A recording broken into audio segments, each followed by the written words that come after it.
ত্রিপুরায় তৃণমূলের প্রতিনিধি দল কটাক্ষ ত্রিপুরা বিজেপির। আগরতলায় বীরবাহা হাঁসদার জন্মদিন পালন, খোঁচা ত্রিপুরা বিজেপির। বীরবাহা হাঁসদা দিদিকে জন্মদিনের শুভকামনা।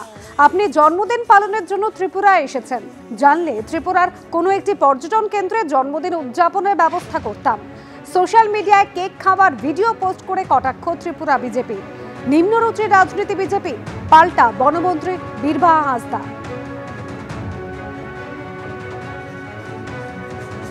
আমি বাড়ি থেকে যেহেতু 4:30টার সময় ভোরে বেরিয়েছি, আমার খিদেও পেয়েছিল, আমি ফ্লাইটে ওঠার আগে টিফিন করতে বসেছিলাম এবং সেখানে যে ছোট্ট একটা কেক, কাপ কেক, সেটা আমি টিফিনের জন্য নিয়েছিলাম। আমার জন্মদিনের দিনে আমরা যেহেতু এরকম একটা জায়গায় এসেছি, আমি আমার ভালো লাগার জায়গা থেকে আমি সবাইকে ওই ছোট্ট কেক থেকে আমি একটু খাইয়ে দিয়েছিলাম।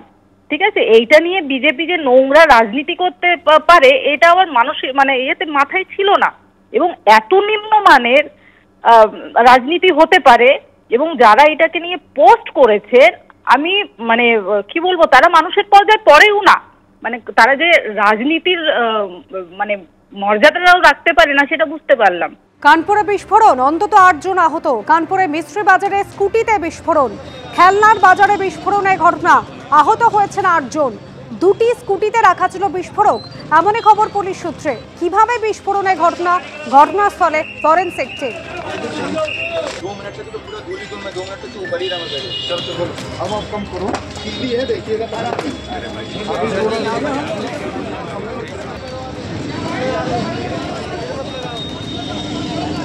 এই স্কুটিতেই বিস্ফোরণের ঘটনা ঘটে। খেলনার বাজারের মধ্যে বিস্ফোরণ, 8 জন আহত। রত্ন আমদানির সময় আসলের থেকে বেশি দাম দেখিয়ে কোটি কোটি টাকা তছরূপের অভিযোগ। পশ্চিমবঙ্গ থেকে গুজরাট একযোগে 6 জায়গায় অভিযান চালালো এনফোর্সমেন্ট ডিরেক্টরেট।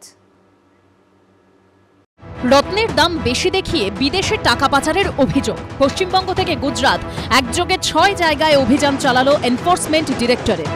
সল্টলেকের এক ব্যবসায়ীর বাড়ি, মধ্য কলকাতার কিরণ শঙ্কর রায় রোডে একটি অফিসে তল্লাশি চালাতে পৌঁছলেন ইডি অফিসাররা। কেন্দ্রীয় এজেন্সির সূত্রে দাবি, রত্ন আমদানির সময় আসলের থেকে বেশি দাম দেখিয়ে কোটি কোটি টাকা তছরূপ হয়েছে। এখনো পর্যন্ত 350 কোটি টাকার লেনদেন মিলেছে বলে দাবি ইডি সূত্রে। কলকাতা থেকে 350 কোটি টাকা বিদেশে পাচার করার অভিযোগ, এবং কিভাবে পাচার করা হয়েছে, কিভাবে এই র্যাকেট কাজ করেছে, তার তথ্য সংগ্রহ করার জন্য আজকে সকাল থেকে কলকাতা থেকে গুজরাট, আহমেদাবাদ একসঙ্গে 6টি জায়গায় ইডি আধিকারিকরা ম্যারাথন তল্লাশি অভিযানে নেমেছেন। ইডির সূত্রে দাবি, কয়েক মাস আগে ডিরেক্টরেট অফ রেভিনিউ ইন্টেলিজেন্স এর তদন্ত শুরু করে। তারা চার্জশিট জমা দেওয়ার পর মামলার তদন্তভার নেয় ইডি। সূত্রের দাবি, তদন্তে নেমে তারা জানতে পারে কলকাতার বাইরেও সক্রিয় রয়েছে এই চক্র। এই প্রেক্ষিতেই বিভিন্ন জায়গায় অভিযান চালায় কেন্দ্রীয় তদন্তকারী সংস্থা। প্রকাশ সিনহার রিপোর্ট, এবিপি আনন্দ, কলকাতা।